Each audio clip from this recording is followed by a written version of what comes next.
Right from my childhood, I just have one bad habit.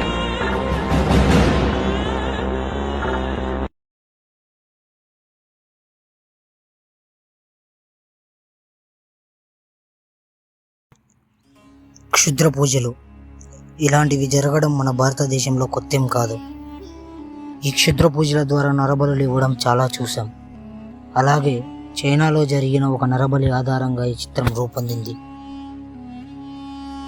1985 చైనాలోని హాంగ్కో అనే మారుమూల గ్రామంలోని మతాది గురువులు ఒక కన్నెపిల్లను బలిస్తే స్వర్గంలోని సంపదంతాన్ని సొంతమవుతుందని ఓ కుటుంబాన్ని మొత్తాన్ని చంపేశారు. కన్యను 20 సంవత్సరాల పాటు ఎవరికీ తెలియకుండా పెంచసాగారు. ఇలా పెంచసాగడంలో ఆ కన్య తన 18వ ఏట ప్రేమలో పడడం జరిగింది. ప్రేమలో పడి తన కన్యత్వాన్ని కోల్పోయింది.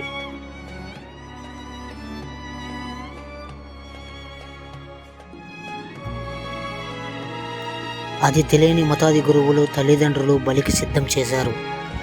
బలికి సిద్ధం చేసి ఆ స్వర్గ ద్వారాలకి తనను బలిచ్చేశారు.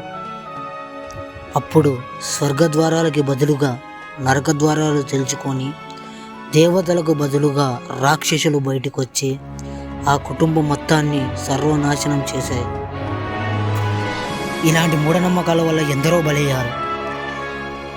ఇలాంటి బలులు మన భారతదేశంలో కూడా చాలా జరిగాయి.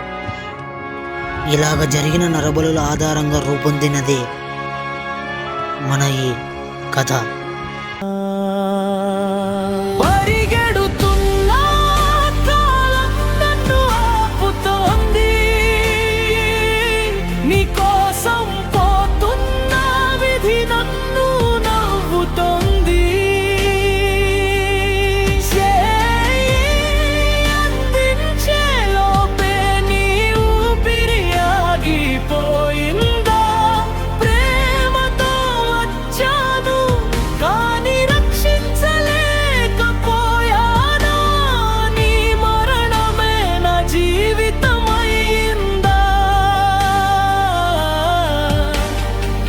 ముల్లుల దారిలో పాదాలు రక్తం